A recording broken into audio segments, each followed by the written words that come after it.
सभी को नमस्कार। आज की हिस्टोरियोग्राफी की अपनी क्लास का टॉपिक है चीनी इतिहास लेखन। चीनी इतिहास लेखन। चीनी इतिहास लेखन वैसे बाहरी इतिहास लेखन से पूरी तरह से, बाहरी घटनाओं से पूरी तरह से ये स्वतंत्रता। इतिहास लेखन की कोई भी एक्सटर्नल इन्फ्लुएंस चीन में प्रभाव नहीं डाल सका। एक प्रसिद्ध लेखक हैं विल ड्यूरा, जिन्होंने अपनी पत्नी के साथ मिलकर 11 वॉल्यूम की एक बहुत बड़ी रचना की थी जिसका नाम है the story of civilisation. The story of civilisation में विल ड्यूरा चीन को इतिहासकारों का स्वर्ग मानते हैं। चीन में पुराने समय से ही पिछली घटनाओं को लिखने, उनको रिकॉर्ड दर्ज करने को बहुत ही महत्वपूर्ण माना जाता था। यानी चीन में एक तरह की ट्रेंड थी कि पुरानी घटनाओं को हमें लिखना है, उनको दर्ज करना है। और चीन में हर जो मंदिर है या पूजा गृह है, उसका अपना एक इतिहास लेखक या पंजीकार होता था, आर्काइविस्ट होता था, जो कि बहियों और वंश वृक्ष आदि को रिकॉर्ड में रखता था। यानी हर मंदिर में एक आर्काइविस्ट या पंजीकार होता था। तो यानी पुराने समय से ही चीन में इतिहास की घटनाओं को दर्ज करने की एक ट्रेंड थी। और इसीलिए विल ड्यूरा ने अपनी पुस्तक द स्टोरी ऑफ सिविलाइजेशन में चीन को इतिहासकारों का स्वर्ग कहा है। और चूंकि लंबे समय तक चीन बाहरी प्रभाव से फ्री था, इवन नेपोलियन बोनापार्ट ने भी एक बार कहा था कि वहाँ एक दैत्य सो रहा है, उसे सोने दो, अगर वो जग जाएगा तो पूरी दुनिया को हिला कर रख देगा। वैसे ये दैत्य या ड्रैगन अब जगा है, लेकिन लंबे समय तक चीन बाहरी प्रभाव से फ्री रहा। चीन में अब भी हम देखते हैं कि चीन की 93% पॉपुलेशन एक ही रेस, हान रेस से बनी हुई है। तो बहुत एक्सटर्नल इन्फिल्ट्रेशन जैसा भारत में बाहर से बहुत सारे नस्ल प्रजातियों के लोग आए अलग अलग समय पर, वैसा चीन में नहीं हुआ। इसलिए चीन का इतिहास लेखन सभी बाहरी प्रभावों से फ्री था। चीन के एक प्रसिद्ध इतिहास लेखक थे सुजुमा चियन। सुजुमा चियन ने क्या, तो इसके बाद तो बेसिकली ये लगभग 145 से 90 ईस्वी पूर्व के समय, यानी पहली दूसरी शताब्दी ईस्वी पूर्व के आसपास थे। उनका इतना प्रभाव था कि उसके बाद से तो इतिहास लेखक के विशेषज्ञ की भूमिका को चीन की प्रशासनिक सेवाओं का एक हिस्सा मान लिया गया कि प्रशासनिक सेवाओं में इतिहास लेखक इनकी एक कमेटी या इतिहास लेखक के एक्सपर्ट्स के रूप में होंगे। और 7वीं शताब्दी में चीन में जो तुंग राजवंश के समय में प्रशासनिक सेवाओं में भी इतिहास को या प्रशासनिक सेवाओं की परीक्षाओं में इतिहास को एक महत्वपूर्ण विषय के रूप में शामिल किया गया कि प्रशासनिक सेवाओं की दक्षता परीक्षा में भी इतिहास विषय होगा। तो यहाँ पर कुछ इम्पोर्टेंट फैक्ट मैं नोट डाउन करवा दूं कि चीन को विल ड्यूरा ने इतिहासकारों का स्वर्ग कहा है। इतिहासकारों का स्वर्ग कहा है। दूसरा, चीनी इतिहास से बाहरी प्रभाव से मुक्त था। बाहरी प्रभाव से मुक्त था। और यहाँ पर प्रत्येक मंदिर के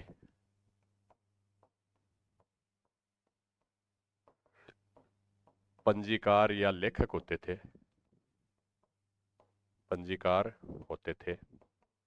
और ये जो लेखक हैं, पंजीकार हैं, ये वंश वृक्षावली और बहिया रखते थे, जिनके माध्यम से लोगों को वहाँ पे एक इतिहास की जो कंटिन्यूटी उन वंशावली या वंश भइयों में हमें प्राप्त होती है। बाहरी प्रभाव से मुक्त था, इसलिए इंडिजिनस एक इस तरह की शैली वहाँ पर विकसित हुई। और इसके कारण इतिहास, प्रत्येक मंदिर में पंजीकार होने से इतिहास लेखन की एक प्रवृत्ति, एक परंपरा चीन में शुरू हो गई। और ख़ास तौर पर सुजुमा चियन के बाद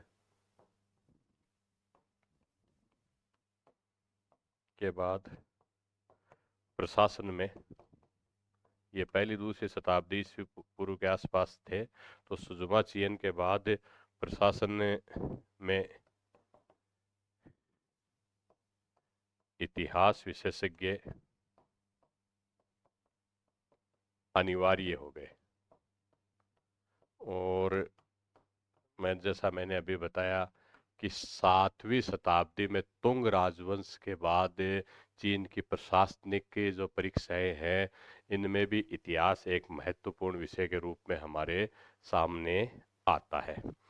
चीन का जो लोग हैं वो अपना इतिहास 3000 वर्ष के ईस्वी पूर्व के आसपास तक का मानते हैं, लेकिन ऑथेंटिक इतिहास 776 ईस्वी पूर्व के आसपास का ही माना जाता है।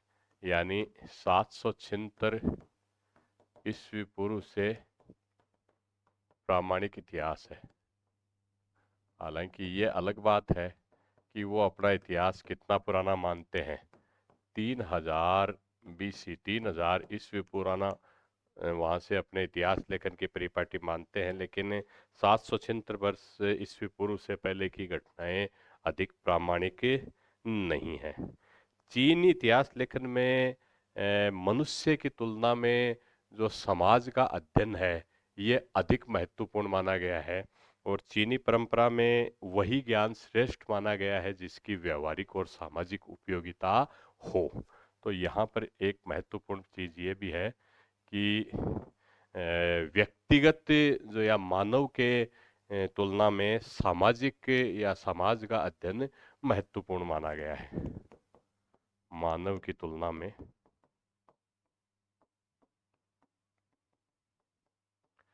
समाज का अध्ययन महत्वपूर्ण, ये चीनी इतिहास लेखन की एक इम्पोर्टेंट विशेषता थी।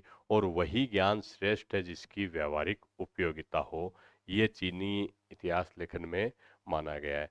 चीन वासियों के लिए ज्ञान का अर्थ है अतीतकालिक दृष्टांतों का ज्ञान। और इस ज्ञान को, जो अतीतकालिक दृष्टांतों पर आधारित है, उसे चीनी भाषा में चिनकू कहा जाता है, जिसका अर्थ है मार्गों का अन्वेषण। इस व्यवहारिक ज्ञान को, यानी ज्ञान का मतलब क्या हो गया, अतीतकालिक दृष्टांतों का ज्ञान, और इस अतीतकालिक दृष्टांतों पर आधारित इस व्यवहारिक ज्ञान को चिन्कू कहा जाता है। चिन्कू का अर्थ है मार्गों का अन्वेषण। मार्गों का अन्वेषण। तो ये चीन की हिस्टोरियोग्राफी के बैकग्राउंड की चीजें हैं। अब हम कुछ व्यक्तित्वों को इसमें लेंगे, जैसे कन्फ्यूशियस हुआ, या जुमा चियन हुआ, या बाद में पानकू जैसे व्यक्तित्व। हम इन 3-4 व्यक्तित्वों के आधार पर ही इसका अध्ययन करेंगे। बाकी इससे क्योंकि यहाँ पे शब्दावली भी थोड़ी सी अजीब है, कन्फ्यूशियस तो हमारा पढ़ा हुआ भी रहता है, जुमा चियन के बारे में भी काफ़ी जानकारी रहती है, तो जिन चीज़ों पे हम जानते हैं उन्हीं पर आधारित प्रश्न ही सामान्यतः इसमें पूछे जाते हैं, या इन प्रसिद्ध लेखकों की कुछ रचनाओं के बारे में प्रश्न पूछे जाते हैं। तो कन्फ्यूशियस, ये 551 से लगभग 478 ईस्वी पूर्व तक इनका जीवन काल रहा था। कन्फ्यूशियस 551 BC से 478 BC।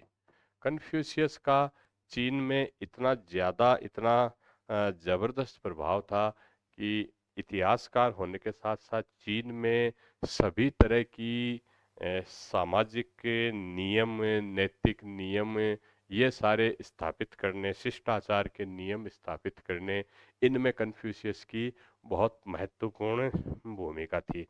एक प्रसिद्ध किस्सा है जिसमें आचार्य रजनीश एक कहानी सुनाते हैं, जोक है कि चाइना में एक आदमी एक बार कुएं में गिर गया था। तो उसको उसने आवाज़ लगानी शुरू की। उस समय कुएं के चारों ओर मुंडेर या बाउंड्री नहीं होती थी। तो कन्फ्यूशियस धर्म के अनुयायी उधर से गुजर रहे थे, कन्फ्यूशियस के कुछ फॉलोवर। तो उन फॉलोवर्स ने उसे देखा और उस आदमी को कुएं से निकालने के बजाय कहा कि तुम कुएं में इसलिए गिरे हो कि इस कुएं के चारों ओर मुंडेर नहीं है। तो हम पूरे चीन में एक जन जागरूकता फैलाएंगे, एक नया नियम बनाएंगे कि भविष्य में कुएं पे मुंडेर हो, ताकि आपकी तरह कोई कुएं में नहीं गिर सके। और ये कहकर वो चल दिए। तो इससे पता लगता है कि कन्फ्यूशियस की जो बेसिक थीम थी वो समाज में नैतिकता, शिष्टाचार, नियम स्थापित करने, उसके ऊपर ज़्यादा थी। खैर किस्सा बाद में और लंबा है कि लास्ट में तरह तरह के लोग आते हैं। खैर इस कहानी के माध्यम से, इस जोक के माध्यम से आप इस चीज़ को, आपको आइडिया हो जाएगा कि कन्फ्यूशियस से इतिहासकार होने के साथ साथ समाज में उनकी जो, उन्होंने जो जिस चीज़ पे बल दिया है वो इतिहास के साथ साथ नैतिकता, शिष्टाचार, नियमों की स्थापना पर भी बल दिया है। तो ये इतिहासकार थे और इन्होंने नैतिकता, शिष्टाचार और नियम आदि पर बल दिया था। ये इनकी एक बहुत महत्वपूर्ण कंसेप्ट है। उनके शिष्य पाठ्यक्रम में इतिहास, काव्य, शिष्टाचार, नैतिकता, नियमों आदि का चीज़ें पढ़ा करते थे।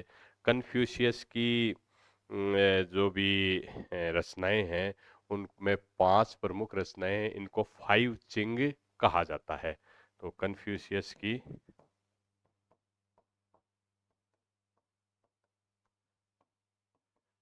5 रचनाएं, यानी इन्हें 5 चिंग या 5 चिंग कहा जाता है।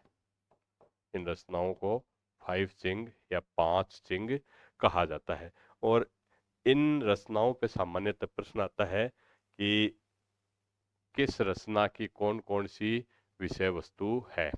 पहली जो चिंग है वो आई चिंग है, जिसे परिवर्तन का ग्रंथ कहा जाता है। आई चिंग, इसको कहा जाता है परिवर्तन का ग्रंथ। इसके ऊपर सामान्यतः प्रश्न सिंपल भी आता है या सुमेलित करके भी प्रश्न आता है। दूसरी जो रचना है वो आइली है। इसका प्रयोग पाठ्य पुस्तक के रूप में होता था और आइली कर्म और शिष्टाचार का ग्रंथ था। आइली ये कर्म व शिष्टाचार का ग्रंथ था।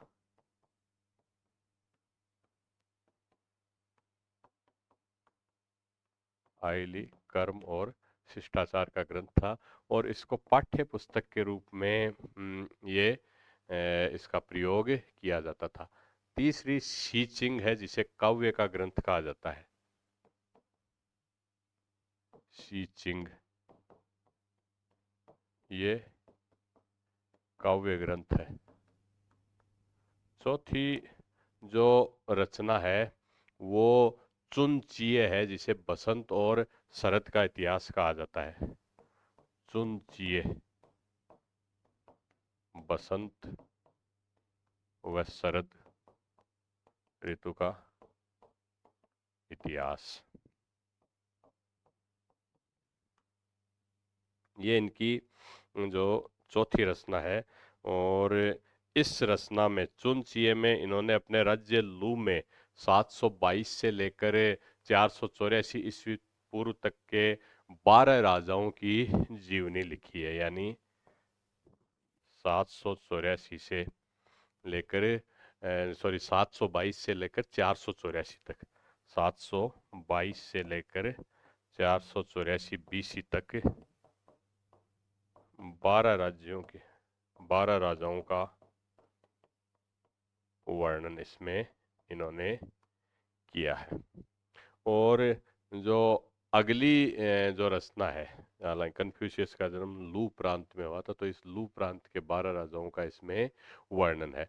अगली जो वृत्तांत है, ये इतिहास के प्रतिष्ठित लेख इन्हें कहा जाता है। ये दो हैं, सूचिंग और सांगचू। ज्यादातर सूचिंग का नाम आता है, तो पांचवा जो चिंग है वो सूचिंग है। और इसके अलावा इसका एक दूसरा पार्ट जो है वो सांगसू भी है, सांगसू। और ये बेसिकली किससे संबंधित है? इतिहास के प्रतिष्ठित लेख, इतिहास के प्रतिष्ठित लेख। तो इस तरह से जो कन्फ्यूशियस है, इन्होंने ये अपने 5 प्रसिद्ध चिंग लिखे। कन्फ्यूशियस के जो शिष्य थे, उन्होंने उनके प्रमाणिक विवरण की 5 ग्रंथों की भी रचना की। अगला क्वेश्चन इसमें आ जाता है, कन्फ्यूशियस के शिष्यों ने उनके प्रवचनों या उपदेशों की 5 प्रामाणिक ग्रंथ लिखे। ये 5 प्रामाणिक ग्रंथ लिखे। अब इनके नाम भी अपने को लिखना है। ये नाम है, पहला सर्वोच्च विधा,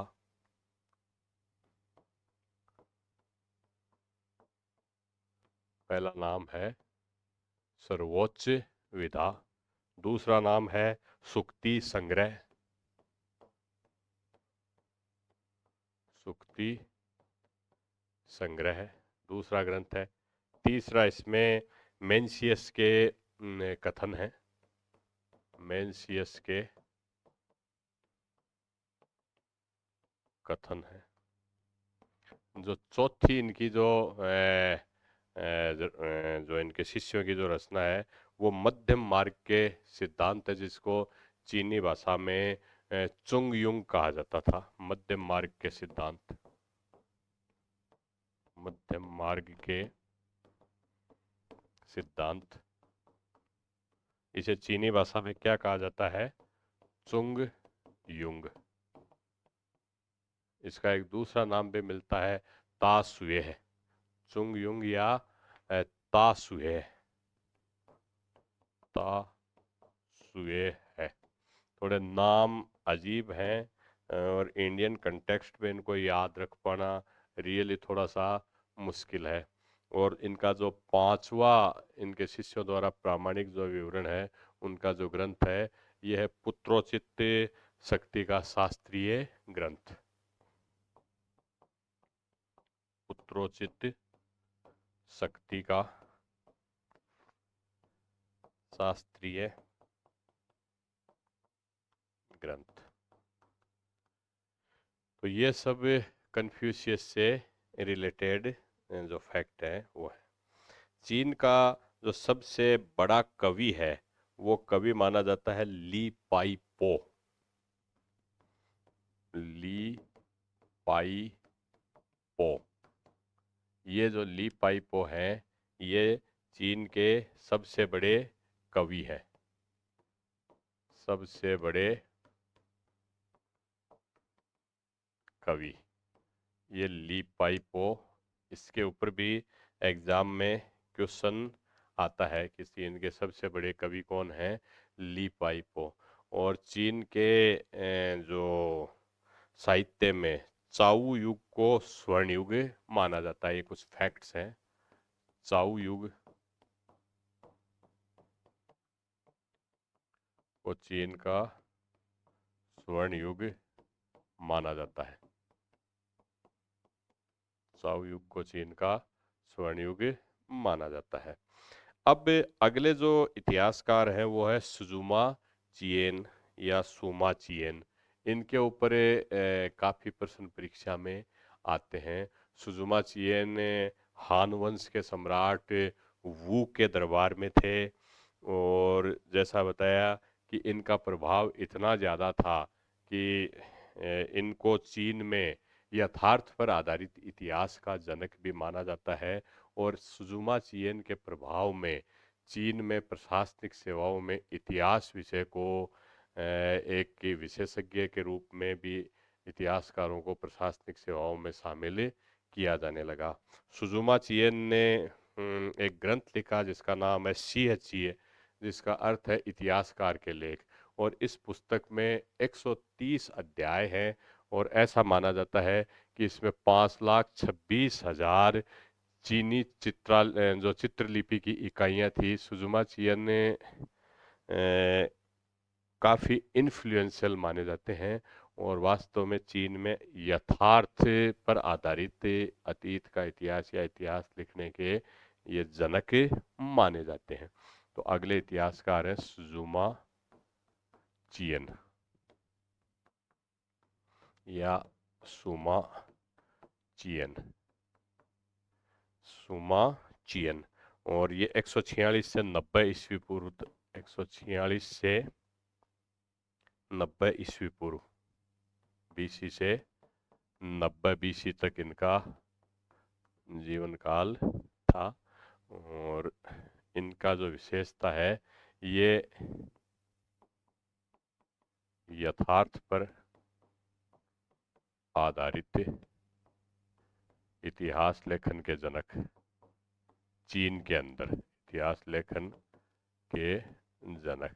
चीन में वास्तव में इतिहास लेखन की जो एक परंपरा है वो सुजुमा चियन से ही शुरू हुई है और इनकी जो पुस्तक है इसका नाम है शीहची, शीहची इनकी पुस्तक है, इनकी पुस्तक है। और जो शीहची है इसका अगर हम ट्रांसलेशन करें तो इसका ट्रांसलेशन होगा इतिहासकार के लेख, यानी यह है इतिहासकार के लेख। तो ये शीहची के ये लेखक थे। इस पुस्तक में 130 अध्याय हैं, 130 अध्याय। इसके अलावा जो शीहची है इसमें 5,26,000 चीनी चित्रलिपियां भी चित्रलिपि की इकाइयां भी हैं, यानी 5,26,000 चीनी चित्रलिपि इकाइयां। ये निश्चित रूप से बहुत ज़्यादा बड़ी फिगर है और चीन की हम लिपि देखते हैं तो बेसिकली चित्र वाली सी लिपि ही हमें ज़्यादा दिखाई देती है। सुजुमा चियन ने अपने इतिहास को 5 खंडों में बांटा है। पहला है सम्राटों के आधारभूत वृत्तांत।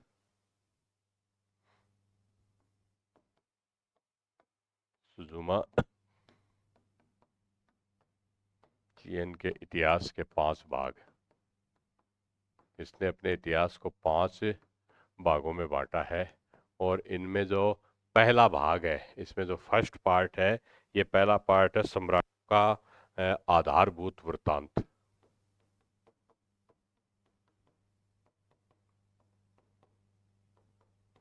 आधारभूत वृत्तांत।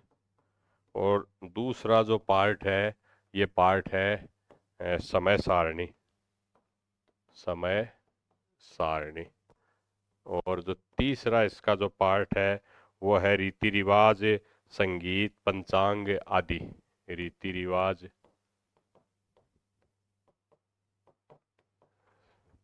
संगीत, पंचांग, राजनीतिक अर्थशास्त्र आदि पर 8 अध्याय। राजनीतिक अर्थशास्त्र, अर्थशास्त्र पर 8 अध्याय, 8 अध्याय। ये इसका तीसरा भाग है। इसके अलावा जो चौथा इनका जो वर्गीकरण है वो जो सामंत हैं, कुलीन सामंती कुलीनों का वृत्तांत है। और पांचवा प्रसिद्ध पुरुषों की जीवनी, सामंती कुलीनों का वृत्तांत, कुलीनों का वृत्तांत। और पांचवा है प्रसिद्ध पुरुषों की जीवनी, प्रसिद्ध पुरुषों की जीवनी। इस तरह से 5 पार्ट्स में सुजुमा चियन ने इसका पूरा वर्गीकरण किया है। अब सुजुमा चियन ने एक इतिहास लेखन के यथार्थ पर आधारित इतिहास लेखन के चीन में जनक माने जाते हैं, लेकिन इनकी लेखन शैली में कई कमियां हैं। तो सुजुमा चियन की कमियां, एक तो इनके लेखन में कार्य कारण वाली चीज नहीं है। यानी इनके इतिहास लेखन में पहली चीज तो है कि कार्य कारण संबंधों का अभाव है और व्याख्या और सामान्यकरण का भी अभाव है। कार्य कारण का अभाव,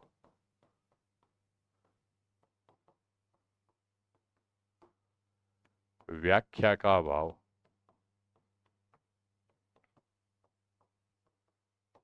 सामान्यकरण का अभाव।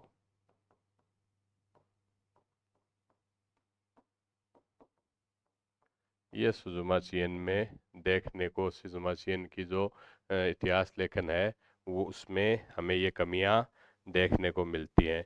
इसके अतिरिक्त सुजुमा चियन ने किसी भी चीज़ को समझने की या समझाने की या व्याख्या करने की कोशिश नहीं करते हैं।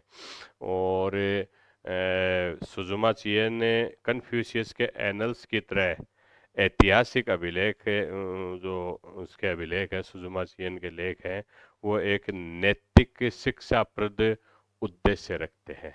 जैसे कन्फ्यूशियस के इतिहास का उद्देश्य था कि समाज में नैतिकता और शिष्टाचार या नियमों का प्रसार, तो वैसी ही नैतिक शिक्षाप्रद उद्देश्य सुजुमा चियन के ऐतिहासिक अभिलेख में भी हमें देखने को मिलते हैं। यानी कन्फ्यूशियस की तरह, कन्फ्यूशियस की तरह या कन्फ्यूशियस के जो एनल्स हैं उसकी तरह इतिहास के नैतिक शिक्षाप्रद उद्देश्य, यानी इतिहास का उद्देश्य जानकारी देना नहीं है, बल्कि एक समाज में मॉरल अवेयरनेस को फैलाना इनका उद्देश्य है। तो अगले जो इतिहासकार हैं वो हैं पानकू। इनकी हिस्ट्री ऑफ फॉर्मर हान डायनेस्टी के ये लेखक हैं और इनका भी चीन में बड़ा प्रभाव था। पान कू, सबको इसमें वैसे हाइफन से जोड़ लेना। ये पहली शताब्दी ईस्वी के थे, 32 से लेकर 92 ईस्वी तक। हालांकि ये टाइम नहीं आएगा, लेकिन इतना ज़रूर है कि इनकी कंटिन्यूटी में आए तो कन्फ्यूशियस है, पुराने कन्फ्यूशियस के बाद में सुजुमा चियन आएगा, सुजुमा चियन के बाद में पानकू आएगा, पानकू के बाद में लियू चीह ची, इस तरह के इतिहासकार आएंगे। लियू चीह ची, ची है ची, ये जो इतिहासकार हैं लियू चिए ची। तो एक कंटिन्यूटी में, सीक्वेंस में ये चीज़ ज़रूर पूछी जा सकती है। इन्होंने, इनकी जो पानकू की रचना है उसका नाम है हान सू, जिसको अगर हम ट्रांसलेशन करें तो होगा हिस्ट्री ऑफ फॉर्मर हान डायनेस्टी। हान सू के लेखक हैं, यानी हान सू का अर्थ है हिस्ट्री ऑफ फॉर्मर हान डायनेस्टी। इस तरह की सी इनकी ये रचना रही है।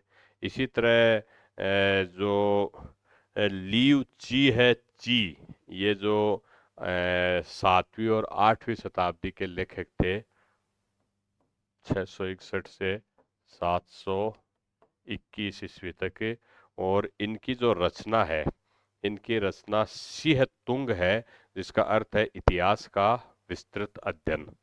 इनकी रचना है सिंह तुंग। इनकी रचना है सिंह तुंग, यानी इतिहास का विस्तृत अध्ययन। सिंह तुंग का अर्थ क्या है? इतिहास का विस्तृत अध्ययन।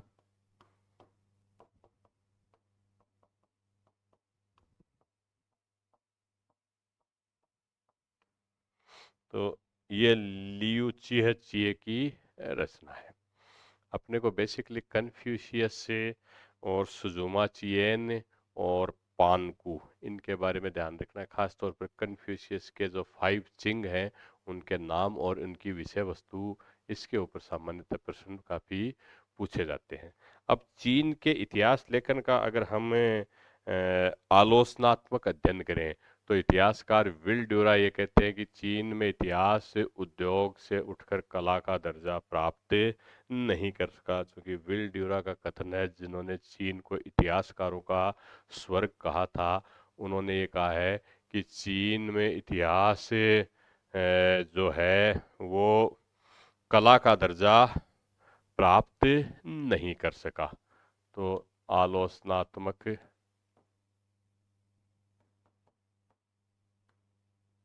अध्ययन अगर हम चीन के इतिहास लेखन का करें, तो पहला विल ड्यूरा का ही ये कथन आता है कि इतिहास कला का दर्जा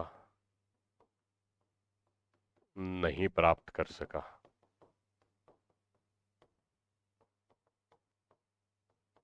ये विल ड्यूरा का कथन है।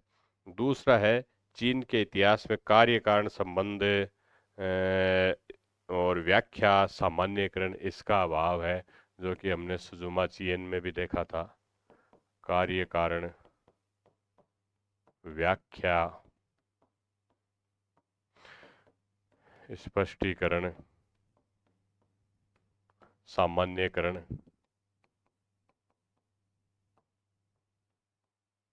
इनका अभाव चीनी इतिहास लेखन में हमें देखने को मिलता है।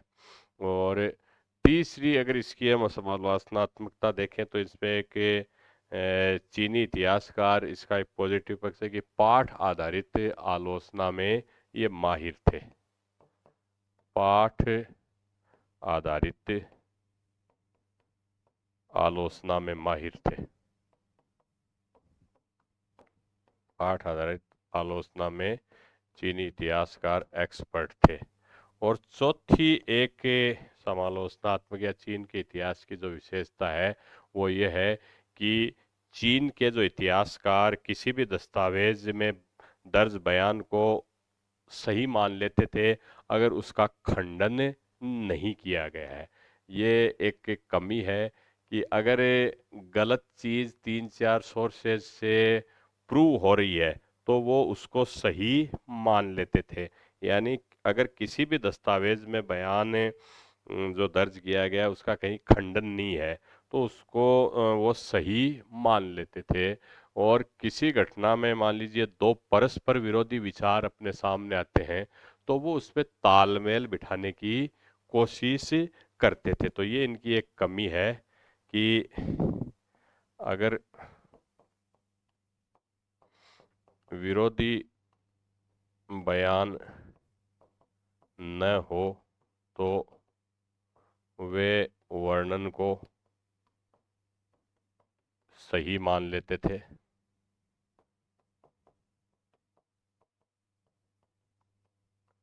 वह परस्पर विरोध की स्थिति में, विरोध की स्थिति में वे तालमेल बिठाते। उसकी व्याख्या कि किस कारण से ऐसा हुआ है। They used to reconcile the mutually contradictory facts, और वो उसको इस कारण से उसकी एक प्रॉपर व्याख्या अपने हिसाब से करने की कोशिश करते, लेकिन उसकी तह तक वो नहीं जाते। ये चीनी इतिहास लेखन की कुछ विशेषताएं हैं। छोटा सा टॉपिक है, मैं समरी रूप में लास्ट में फिर से रिवाइज कर दूं कि चीन में इतिहास लेखन की एक लंबी परंपरा रही है। हर मंदिर का अपना एक स्क्राइबर आर्काइविस्ट होता था और वो वंश बही रखता था। और बाद में प्रशासनिक सेवाओं में भी चीन में इस तरह की इतिहास लेखन की परिपाटी उसको शामिल किया गया, परीक्षा के सिलेबस में भी शामिल किया गया। सुजुमा चियन ने तो बाद में उसका इन्फ्लुएंस इतना ज़्यादा रहा कि सुजुमा चियन को बेसिकली चीन में यथार्थ पर आधारित इतिहास का हम जनक भी मानते हैं। तो कन्फ्यूशियस, सुजुमा चियन, इनको विशेष रूप से ध्यान रखनी है, खासतौर पर कन्फ्यूशियस के 5 चिन्ह। तो चलिए नेक्स्ट क्लास में फिर किसी नए टॉपिक, हिस्टोरियोग्राफी के टॉपिक के साथ मिलते हैं। Thank you.